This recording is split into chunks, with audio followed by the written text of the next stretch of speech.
ನಾವು ಮಾಡ್ತಾ ಇದ್ದೀರಿ. ಒಂದು ಕಡೆ ಬಿಜೆಪಿಯ ಕಾರ್ಯಕರ್ತರ ಕಗ್ಗೊಲೆ, ಇನ್ನೊಂದು ಕಡೆ ಬೆಲೆ ಏರಿಕೆ, ಇನ್ನೊಂದು ಕಡೆ ಮುಸಲ್ಮಾನರಿಗೆ ತುಪ್ಪ, ನಮಗೆ ಸುಣ್ಣ, ಒಂದು ಕಣ್ಣಿಗೆ ಬೆಣ್ಣೆ ನಮಗೆ ಸುಣ್ಣ. ಈ ಥರದ ಪರಿಸ್ಥಿತಿಯಲ್ಲಿ ಕರ್ನಾಟಕ ಜನ ಯಾಕನ ಈ ಸರ್ಕಾರವನ್ನು ಆಯ್ಕೆ ಮಾಡಿದ್ರಿ, ಯಾಕನ ಈ ಸರ್ಕಾರಕ್ಕೆ ವೋಟ್ ಮಾಡಿದ್ರಿ ಅನ್ನೋ ಒಂದು ರೀತಿ ಪಾಪ ಪ್ರಜ್ಞೆ ನಮ್ಗೆಲ್ಲರಿಗೂ. ಆ ರೀತಿಯಾದಂಥ ಪರಿಸ್ಥಿತಿ ಇವತ್ತಿದೆ. ಆ ದೃಷ್ಟಿಯಿಂದ ಜನಗಳ ಪರವಾಗಿ ನಮ್ಮ ಹೋರಾಟ ಬಿಜೆಪಿ ಪರವಾದಂಥ ಹೋರಾಟ ಅಲ್ಲ. ಇದು ಜನಗಳ ಹೋರಾಟ. ಜನಗಳ ಮಧ್ಯೆ ಹೋಗಿ ಜನಗಳಿಗೆ ಈ ವಿಚಾರಗಳನ್ನು ತಿಳಿಸೋ ಮುಖಾಂತರ ರಾಜ್ಯ ಸರ್ಕಾರ ಇನ್ನೂ ಮುಂದುವರೆದರೆ ದಿನನಿತ್ಯ ಈ ಬೆಲೆ ಏರಿಕೆಗಳನ್ನು ಕಂಟಿನ್ಯೂ ಮಾಡ್ತಾರೆ. ಅದಕ್ಕೋಸ್ಕರ ಇದರ ವಿರುದ್ಧ ಒಂದು ಜನಾದೇಶ ಮಾಡಬೇಕು ಅನ್ನೋ ದೃಷ್ಟಿಯಿಂದ ನಾವೆಲ್ಲರೂ ಕೂಡ ಇವತ್ತು ಇಡೀ ರಾಜ್ಯಾದ್ಯಂತ ಪ್ರತಿಭಟನಾ ಯಾತ್ರೆಗಳನ್ನು ನಾವು ಮಾಡ್ತಾ ಇದ್ರಿ. ಇದ್ರ ಮುಖಾಂತರ ಕರ್ನಾಟಕದಲ್ಲಿರೋದು ಪಾಪಿ ಸರ್ಕಾರ, ಇದು ಪಾಪಿಗಳ ಸರ್ಕಾರ. ಅಲಿಬಾಬಾ ಮತ್ತು 40 ಕಳ್ಳರು ಹೆಂಗೆ ಹಿಂದೆ ಫೇಮಸ್ ಆಗಿದ್ರು, ಈಗ ಮುಸಲ್ಮಾನರಿಗೆಲ್ಲ ಮೀಸಲಾತಿಗಳು ಎಲ್ಲ ಕೊಟ್ಟು ಒಂಥರ ಟಿಪ್ಪು ಸಂಸ್ಕೃತಿಯನ್ನು ಈ ಸಿದ್ದರಾಮಯ್ಯನವರು ಜಾರಿಗೆ ತರ್ತಾ ಇದ್ದಾರೆ. ಈ ಇಡೀ ಸರ್ಕಾರ ಒಂದು ಕೋಮುವಾದದ ಸರ್ಕಾರ ಇದು. ನೀವು ಹಿಂದೂಗಳ ಬಗ್ಗೆ ಮಾತಾಡಿದ್ರೆ ಕೋಮುವಾದಿ, ಅದೇ ಮುಸಲ್ಮಾನರ ಬಗ್ಗೆ ಮಾತಾಡ್ಬಿಟ್ರೆ ನೀವು ಜಾತ್ಯತೀತವಾದಿ. ಪ್ರಗತಿಪರರು ಮುಸ್ಲಿಮರ ಬಗ್ಗೆ ಮಾತಾಡಿದ್ರೆ, ಹಿಂದೂಗಳ ಪರ ಮಾತಾಡಿದ್ರೆ ನೀವು ಕೋಮುವಾದಿಗಳು, RSS ಅವರು, ಬಿಜೆಪಿಯವರು. ಇದು ಸ್ಲೋಗನ್, ಪರ್ಮನೆಂಟ್ ಸ್ಲೋಗನ್ ಕಾಂಗ್ರೆಸ್. ಇದ್ರ ವಿರುದ್ಧವಾಗಿ ಜನಕ್ಕೆ ಅರ್ಥ ಆಗಿದೆ. ಈಗ ಈ ಸರ್ಕಾರವನ್ನು ಯಾಕೆ ಎಲೆಕ್ಟ್ ಮಾಡಿದ್ರಿ ಅನ್ನೋ ಒಂದು ಸ್ಥಿತಿಯಲ್ಲಿದ್ದಾರೆ. ಸರ್ಕಾರ ಪಾಪರ್ ಔಟ್ ಇದೆ, ಹಣ ಇಲ್ಲ, ಜನಗಳ ಮೇಲೆ ತೆರಿಗೆ ಹಾಕ್ತಾ ಇದ್ದಾರೆ. ಡೀಸೆಲ್, ಪೆಟ್ರೋಲ್, ಹಾಲಿನ ತೆರಿಗೆ, ಸ್ಟ್ಯಾಂಪ್ ಡ್ಯೂಟಿ, ಆಸ್ಪತ್ರೆ ತೆರಿಗೆ, ಇಂಜಿನಿಯರಿಂಗ್ ಕಾಲೇಜುಗಳ ತೆರಿಗೆ.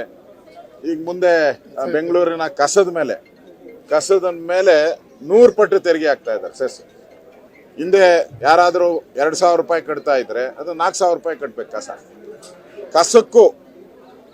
ಮತ್ತು ಹೆಣ ಸತ್ತರೆ ಆ ಡೆತ್ ಸರ್ಟಿಫಿಕೇಟ್ಗೂ ಕಾಸು, ಡಬಲ್ ಕಾಸು. ಸತ್ತರೂ ಕಾಸು, ಹುಟ್ಟಿದ್ರೂ ಕಾಸು, ಬದುಕಿದ್ರೂ ಕಾಸು.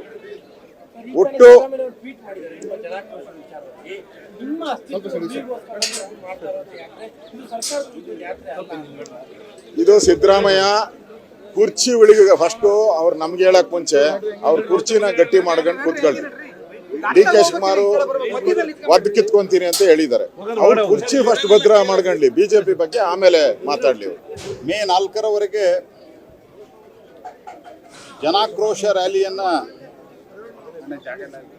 ಇಡೀ ರಾಜ್ಯಾದ್ಯಂತ ಸಂಘಟಿಸಲಿಕ್ಕೆ ನಮ್ಮ ರಾಜ್ಯ ಅಧ್ಯಕ್ಷರ ನೇತೃತ್ವದಲ್ಲಿ ಮತ್ತು ನಮ್ಮ ರಾಜ್ಯದ ವಿರೋಧ ಪಕ್ಷದ ನಾಯಕರಾದಂಥ R. ಅಶೋಕ್ ಅವರು, ಕೆಳವಾದಿ ನಾರಾಯಣಸ್ವಾಮಿ ಅವರು, ಇವರೆಲ್ಲರ ನೇತೃತ್ವದಲ್ಲಿ ಈ ಒಂದು ಬೆಲೆ ಏರಿಕೆ ವಿರೋಧಿ ಹೋರಾಟವನ್ನು ನಾವು ಕೈಗೊಂಡಿದ್ದೇವೆ.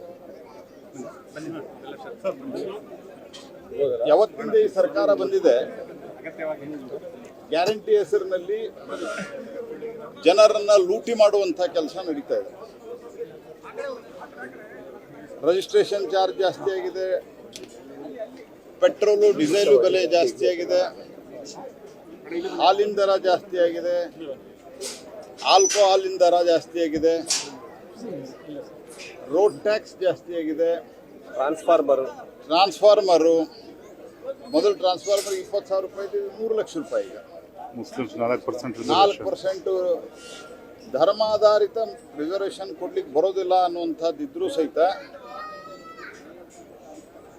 4% ಕಾಂಟ್ರಾಕ್ಟ್ದಲ್ಲಿ ರಿಸರ್ವೇಷನ್ ಕೊಟ್ಟಿರುವಂಥದ್ದು ಎಷ್ಟೊಂದು ಅಪೀಸ್ಮೆಂಟ್ದ ಒಂದು ಪೀಕ್ಗೆ ಇವರು ತಲುಪಿದ್ದಾರೆ. ಇದೊಂದು ತುಷ್ಟೀಕರಣದ ಹೈಟ್ ಆಫ್ ದಿ ತುಷ್ಟೀಕರಣ ಇದೆ, ಅಪೀಸ್ಮೆಂಟ್. ಹಾಗಾಗಿ ಎಲ್ಲ ಸಂಗತಿಗಳನ್ನು SCP TSPಯನ್ನು ಅವರು ಗ್ಯಾರಂಟಿ ಮಾಡಿದಾಗ ಹೇಳಿರೋದಿಲ್ಲ. SCP TSP ಮಾಡಿ ನಾವು ಆ ದುಡ್ಡನ್ನು ತೊಗೊಳ್ತೀವಿ ಅಂತ ಹೇಳಿ. ಮತ್ತು SCP TSP ದುಡ್ಡು ಏನು ತೊಗೊಳ್ತಾರೆ, ಅದು SC ಮತ್ತು ST ಅವರಿಗೆ ಅಷ್ಟೇ ಕೊಡ್ತಾರೆ. ಇವ್ರು ಗ್ಯಾರಂಟಿ ಹೆಂಗಿದ್ರೆ ಲೆಕ್ಕ ಏನಿದೆ ಅದ್ರ ಬಗ್ಗೆ. ಮತ್ತು 2 ರೂಪಾಯಿ ಸೆಂಟ್ರಲ್ ಎಕ್ಸೈಸ್ ಪೆಟ್ರೋಲ್ ಡೀಸೆಲ್ ಏರಿಸಿದ್ದಕ್ಕೆ ಎಷ್ಟು ಫಾಸ್ಟಾಗಿ ರಿಯಾಕ್ಷನ್ ಕೊಡ್ತಾ ಇದ್ದಾರೆ ಅಂದರೆ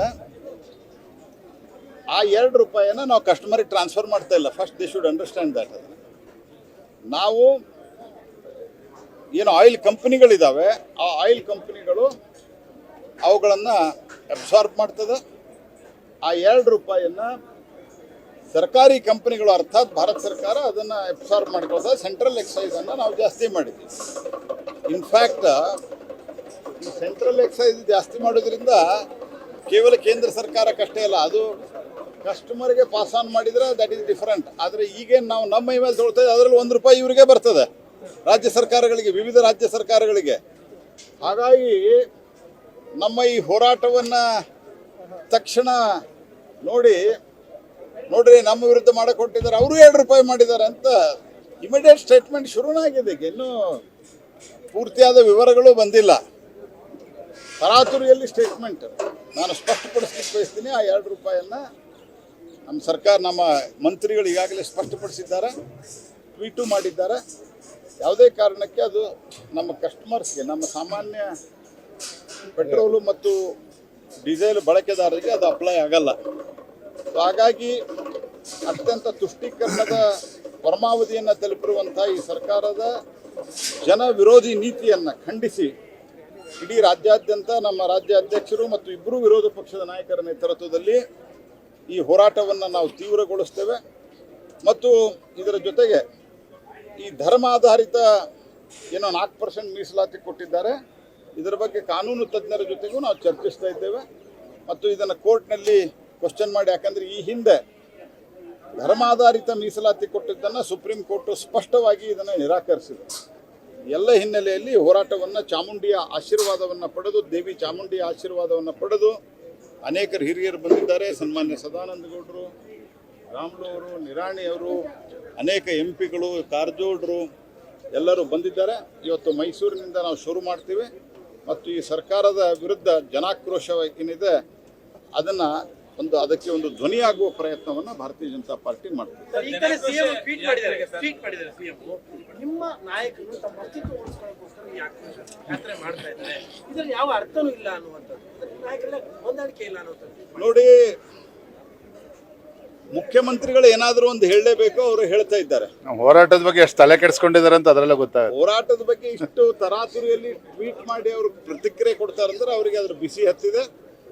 ಅವರ ಅನ್ಯಾಯವನ್ನು ಮಾಡ್ತಾ ಇದ್ದಾರೆ. ಕಳೆದ 3 ತಿಂಗಳಿಂದ ಆ ಭಾಗ್ಯಲಕ್ಷ್ಮಿ ಹಾಕ್ತೀವಿ ಅಂತ ಹೇಳಿದ್ರೆ ಯಾಕೆ ಹಾಕಿಲ್ಲ? ಮುಖ್ಯಮಂತ್ರಿಗಳು ಅದರ ಬಗ್ಗೆ ಟ್ವೀಟ್ ಮಾಡಲ್ಲ. ಅನೇಕ ಲೋಕಲ್ ಬಾಡೀಸ್, ಅರ್ಬನ್ ಲೋಕಲ್ ಬಾಡೀಸ್ಗೆ, ನನಗೆ ಎಲ್ಲ ಕಡೆಯಿಂದ ಫಿಗರ್ ಈಗ ಗೊತ್ತಿಲ್ಲ, ನಮ್ಮ ಹುಬ್ಬಳ್ಳಿ ಧಾರವಾಡದ 243 ಕೋಟಿ ರೂಪಾಯಿ ಪೆಂಡಿಂಗ್ ಇಟ್ಟಿದ್ದಾರೆ. ಸ್ಯಾಲ್ರಿ ಕೊಡೋಕ್ಕೆ ದುಡ್ಡಿಲ್ಲ. ಅಲ್ಲಿನ ಏನೋ Hubballi Dharwad municipal corporation employees ಇದ್ದಾರೆ, ಅವ್ರಿಗೆ ಸ್ಯಾಲ್ರಿ ಕೊಡೋಕೆ ದುಡ್ಡಿಲ್ಲ. ಇದಕ್ಕಿಂತ ದಿವಾಳಿಗೆ ಏನು ಉದಾಹರಣೆ ಬೇಕು ಇವರಿಗೆ? ಹಾಲಿನ ದರ ಏರಿಸಿದೀವಿ, ನಾವು ರೈತರಿಗೆ ಲಾಭ ಮಾಡ್ತೇವೆ, ರೈತರಿಗೆ ಪಾಸ್ ಆನ್ ಮಾಡಿದ್ದಾರೆ ನೀವು. ಸಿದ್ದರಾಮಯ್ಯನವರು ತಮ್ಮದು ಕೊನೆ ಟರ್ಮ್ ಇರೋದ್ರಿಂದ ನನಗೆ ಅನ್ನಿಸ್ತದೆ ಮುಂದೆ ಕಾಂಗ್ರೆಸ್ನಿಂದ ಯಾರು ಮುಖ್ಯಮಂತ್ರಿ ಆಗಬಾರ್ದು, ನಾನೇ ಕೊನೆಯದಾಗಬೇಕು ಅಂತ ತೀರ್ಮಾನವನ್ನು ಅವ್ರು ಮಾಡಿ ಈ ರೀತಿ ಟ್ವೀಟ್ ಮಾಡ್ತಾರೆ. ಅಂದ್ರೆ ಇವರೆಲ್ಲ ಏನು ರೇಟ್ ಜಾಸ್ತಿ ಮಾಡಿದ್ರೆ ಅದಕ್ಕೆ ಬಹಳ ಜನ ಸಂತೋಷದಿಂದ ಸ್ವಾಗತ ಮಾಡಿದ್ದಾರಂತ. ಕೇಂದ್ರ ಸರ್ಕಾರದ ವಿರುದ್ಧ ದನಿ ಎತ್ತಕ್ಕೆ 2 ರೂಪಾಯಿ ಬಗ್ಗೆ ನಾನು ಹೇಳಿದ್ನಲ್ಲ.